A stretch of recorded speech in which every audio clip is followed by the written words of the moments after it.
अस्सलाम वालेकुम। छुट्टी के पहले हम लोग हिस्सा शायरी में नज़्म पढ़ रहे थे, है ना। और जो भी नज़में तुम लोगों की किताब नवाए उर्दू में है वो सभी के सभी नज़्म हम लोग पढ़ चुके हैं। आखिरी नज़्म कैफ़ी आज़मी की नज़्म आंधी पढ़े थे, याद है ना। पढ़े थे ना। नज़्म हम लोग का ख़त्म हो चुका है। नज़्म के बाद आज हम लोग हिस्सा शायरी से ही रुबाई देखते हैं। सिनफ़े रुबाई के ऊपर हम लोग बातचीत करते हैं। मीर बाबर अली अनीस को पढ़ते हैं और अनीस की 2 रुबाइयाँ तुम लोगों के किताब में, तुम लोगों के निसाब में शामिल है, उसे देख लेते हैं, ठीक है ना। रुबाई में 4 मिसरे होते हैं। कितने मिसरे होते हैं?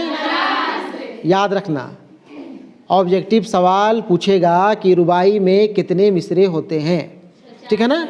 4 मिसरे, 4 लाइन। 4 मिसरों वाली नज़्म को रुबाई कहा जाता है। 4 लाइन वाली नज़्म को रुबाई कहा जाता है। रुबाई में 4 मिसरे होते हैं। इसका पहला, दूसरा और चौथा मिसरा हम काफिया होता है। तीसरा मिसरा भी हम काफिया हो सकता है। काफिया किसे बोलते हैं? काफिया रदीफ़ के ठीक पहले वाला लफ्ज़ जिसे शायर अपने मिसरे में दोहराता है। जैसे यहाँ पे रुबाई देखो, वहाँ पे लिखा हुआ है, गुलशन में फिरूं के सैर सेहरा देखूं, या मादनों को दश्तो दरिया देखूं, हरजा तेरी कुदरत के हैं लाखों जलवे, हैरान हूँ कि 2 आँखों से क्या क्या देखूं। ठीक है ना। एक और रुबाई देख लो, मीर अनीस का ही रुबाई है। रुतबा जिसे दुनिया में खुदा देता है वो दिल में फिरोतनी को जा देता है, करते हैं तही मग़ज़ सना आप अपनी, जो ज़र्फ़ के खाली है सदा देता है। दोनों रुबाई देखोगे, दोनों रुबाई का पहला मिसरा, दूसरा मिसरा और चौथा मिसरा देखो। पहला, दूसरा और चौथा मिसरा में आखिर का लफ्ज़ देखो। जैसे जो दूसरी रुबाई है उसके आखिर में जिस लफ्ज़ को दोहराया गया है वो लफ्ज़ है देता है, देता है, देता है। दिया है ना। पहला, दूसरा और चौथा मिसरा में देता है, देता है, देता है। और उसके पहले वाला जो रुबाई है उसमें देखूं देखूं देखूं, पहला मिसरा में, दूसरा मिसरा में और चौथा मिसरा में, है कि नहीं। तीसरा मिसरा में नहीं है। लेकिन ठीक ये रदीफ़ हुआ वैसा लफ्ज़ जिसे शायर हर मिसरे में दोहराता है। आखिर में, आखिर का लफ्ज़ है ना, लफ्ज़ या अल्फाज, वो रदीफ़ होता है। रदीफ़ से ठीक पहले वाला लफ्ज़, रदीफ़ से ठीक पहले वाला लफ्ज़ जो हर मिसरा में एक ही लफ्ज़ नहीं होगा बल्कि एक जैसा लफ्ज़ होगा, एक जैसे तलफ़ुज़ वाला लफ्ज़ होगा। जैसे देखूं के पहले देखो सेहरा लिखा हुआ है, फिर दूसरा मिसरा में देखूं के पहले दरिया, चौथा मिसरा में देखूं के पहले क्या लिखा हुआ है ना। तो एक जैसा लफ्ज़ है, सेहरा, दरिया, क्या, एक जैसा उच्चारण है ना, एक जैसा तलफ़ुज़ है। तो यही हुआ काफिया, यही हुआ काफिया। और ये काफिया पहला मिसरा में, दूसरा मिसरा में और चौथा मिसरा में मिलता है, ठीक है ना।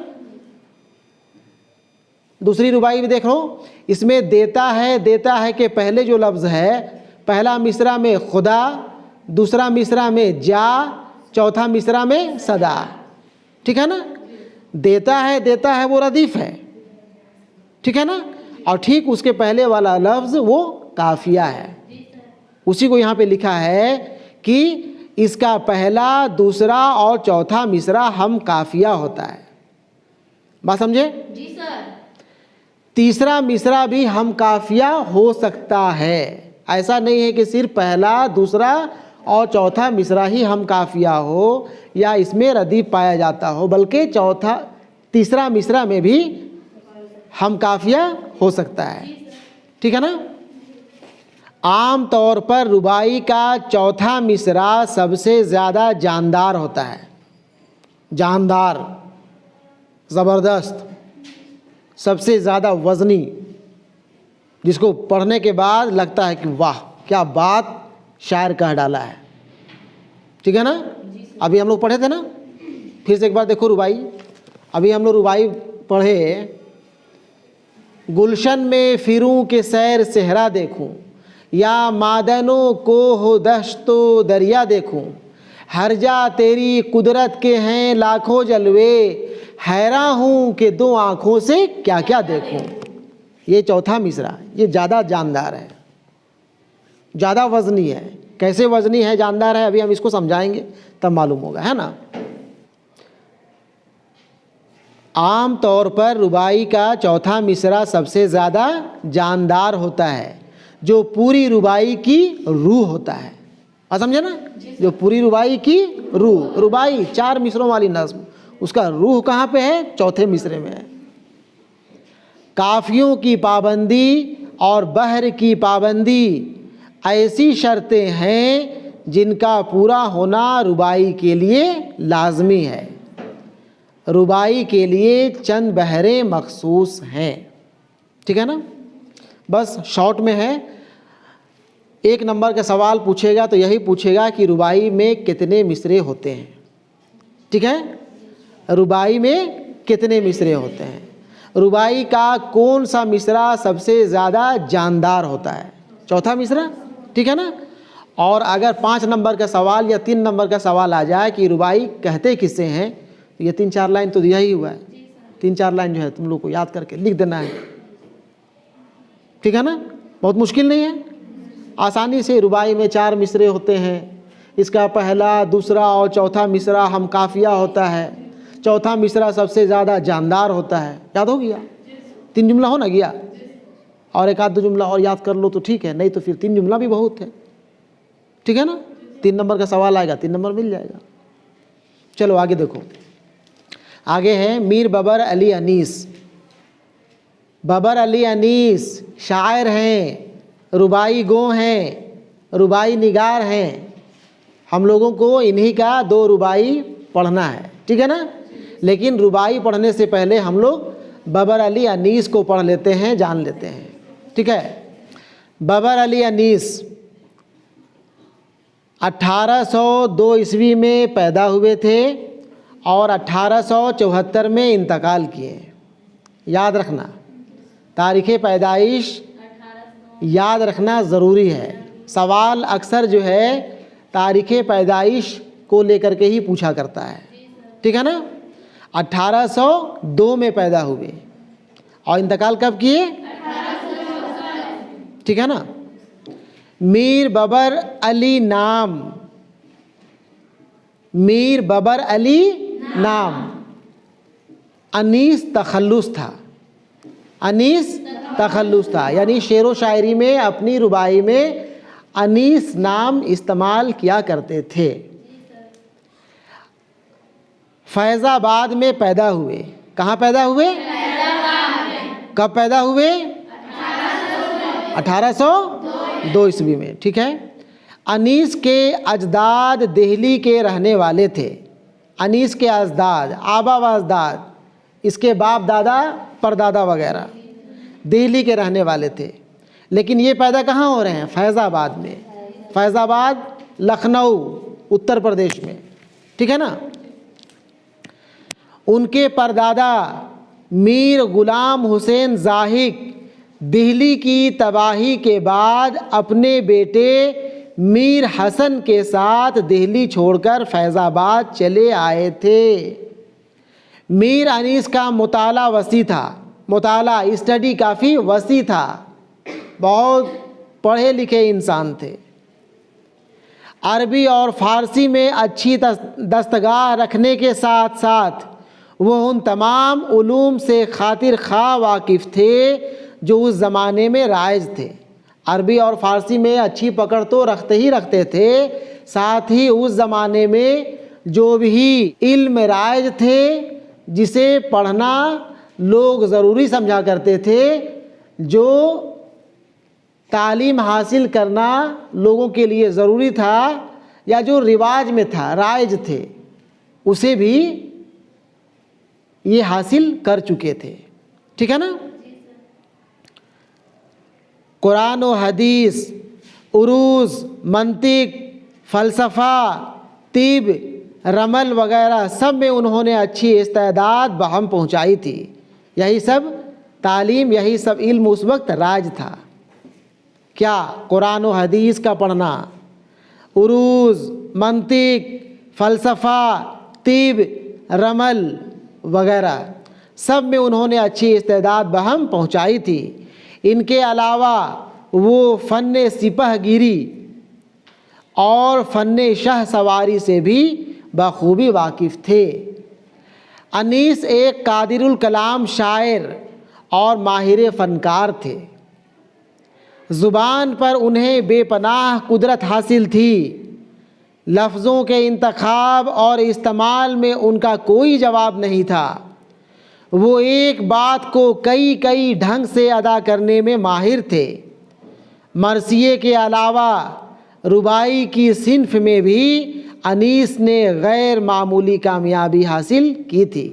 मरसिया के अलावा रुबाई की सिन्फ, यहाँ हम लोगों को इनका रुबाई पढ़ना है, लेकिन याद रखना रुबाई गो के साथ साथ ये बड़े मरसिया गो भी थे, मरसिया के बड़े शायर थे। बात समझे ना। मीर अनीस को हम लोग मरसिया निगार, मरसिया गो के साथ साथ रुबाई गो की हैसियत से जानेंगे, याद रखेंगे। ठीक है। इनका रुबाई भी पढ़ लिया जाए। ठीक है ना। 2 रुबाई है चाचर मिश्रों की, उसे पढ़ लेते हैं। इनकी पहली रुबाई देखो। गुलशन में फिरूं के सैर सेहरा देखूं। निकाले। गुलशन में फिरूं के सैर सेहरा देखूं, या मादनों को हो दश्तो दरिया देखूं। हर जा तेरी कुदरत के हैं लाखों जलवे, हैरान हूँ कि 2 आँखों से क्या क्या देखूं। इस रुबाई में मीर अनीस खुदा की तारीफ़ कर रहे हैं, उनकी हम्दो सना कर रहे हैं, अल्लाह की तारीफ़ बयान कर रहे हैं। वो लिखते हैं, कहते हैं कि गुलशन में फिरूं कि सैर सहरा देखूं, मैं गुलशन में बाग बागीचों में घूमूं फिरूं कि सैर सहरा देखूं, कि सैर रेगिस्तान का करूं, सहरा का करूं। या मादनों को हो दश्तो दरिया देखूं, या फिर कान यानी कि खान, जिसे हम लोग खदान कहते हैं ना, कान, खदान, कोह का माने हो गया पहाड़, दश्त, जंगल, दरिया, नदियाँ, कहाँ कहाँ जाऊं, कहाँ कहाँ सैर करूं, क्या क्या देखूं। हर जा तेरी कुदरत के हैं लाखों जलवे, हर जगह तेरी कुदरत के लाखों जलवे हैं, हर तरफ तेरी कुदरत के जलवे ही जलवे हैं। हैरान हूँ कि 2 आँखों से क्या क्या देखूं, मैं हैरान हूँ, परेशान हूँ, ताज्जुब में पड़ा हुआ हूँ, सोचो फिक्र में डूबा हूँ कि 2 ही तो आँखें हैं, इन 2 आँखों से क्या क्या देखूं। हर जगह तो तेरे जलवे ही जलवे हैं, हर जगह तेरे जलवे ही जलवे हैं। ठीक है ना। वही लिखा है, एक बार और देखो, सुन लो, अब समझ जाओगे। गुलशन में फिरूं के सैर सेहरा देखूं, या मादनों को हो दश्तो दरिया देखूं। हर जा तेरी कुदरत के हैं लाखों जलवे, हैरान हूँ कि 2 आँखों से क्या देखूं। याद कर लेना। 4 मिसरा की तो नज़्म है। कभी कभी सवाल पूछ भी देता है कि मीर अनीस की कोई रुबाई अपनी याद से लिखे। याद कर लेना है। नहीं याद होगा, आराम से याद हो जाएगा। ठीक है ना। दूसरी रुबाई देखो। रुतबा जिसे दुनिया में खुदा देता है वो दिल में फिरोतनी को जा देता है। अल्लाह ताला जिस बंदे को रुतबा देता है, दर्जा देता है, नाम देता है, बुलंदी अता करता है, वो दिल में फिरोतनी को जा देता है। उसके दिल में आजिज़ी, इनकसारी भर देता है। वो दिल में फिरोतनी को जा देता है, उसके दिल में आजिज़ी, इनकसारी जगह देता है। करते हैं तही मग़ज़ सना आप अपनी, करते हैं तही मग़ज़ सना आप अपनी। वही लोग जो खाली दिमाग वाले हैं, अहमक हैं, बेवकूफ़ हैं, वही अपनी आप की तारीफ़ करते हैं, वही अपना बड़कपन बयान करते हैं, वही अपने बारे में लंबा लंबा देते रहते हैं। जो ज़र्फ़ के खाली है सदा देता है, वही बर्तन तो आवाज़ करती है जो बर्तन खाली हुआ करती है।